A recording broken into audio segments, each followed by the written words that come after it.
Hi, we are the Note Ninjas, and we want to share with you treatment ideas and documentation tips. I'm Stephanie, the physical therapist. And I'm Nicole, the occupational therapist. So today we are going to go over tips for treating and documenting functional activities. So here are some functional activity tips. First, treatments should change each session. If you are doing dressing every single session using the same cues and no progress, something needs to change. You can't just be showing that in your notes, always the same thing, always the same cues. What are you doing? Are you changing it up? Are you giving different cues? And number two, if you start your treatment with one ADL, focus the rest of the session on addressing the deficits you observed, doing a task analysis, and work done in order to improve the specific skill. So if you're doing something like putting your shoes or socks on, watch the patient do it, see what they're limited in, and then after that, work on that one specific skill. If they're having difficulty bending down to reach their foot, maybe work on some flexibility or reaching out a base of support. Maybe it's a sitting balance issue. We can work on some sitting balance activities. Whatever it is that's preventing the patient from doing that ADL, that's what you should work on next. Not just shoes on, shoes off, shoes on, shoes off. It's not skilled and it's not going to help the patient reach that goal. So here are some documentation strategies. Number one, you want to be specific about the intervention that you use. So you want to avoid vague terms such as assisted with ADLs. Which ADL did you use? You want to describe what the assistive device or compensatory technique you use, if appropriate.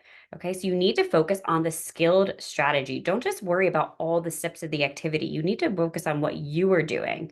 So, did you implement a dressing stick for safe item retrieval or facilitate block practice? It's more important about what you did and why you needed to be there. So, example, recommended use of a reacher to promote independence in picking up objects from the floor, enhancing patients' participation in a cleaning task.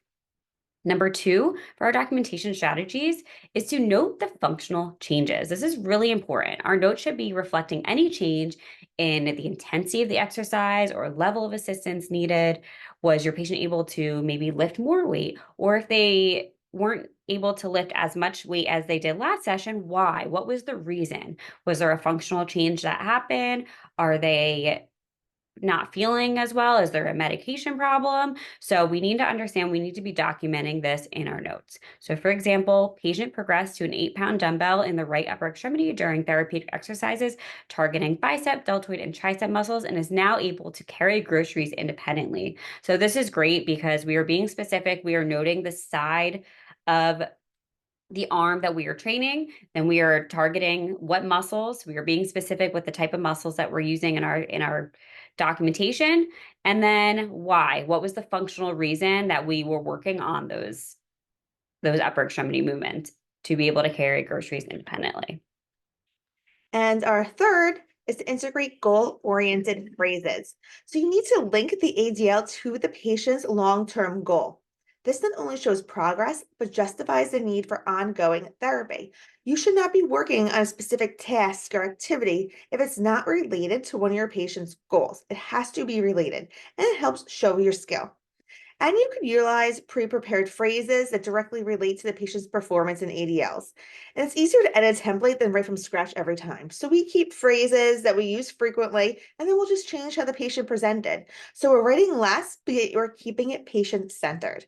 So an example, patient engaged in transitional skills using grab bar in order to work towards patient's goal of independent toileting, standby assist required for safety.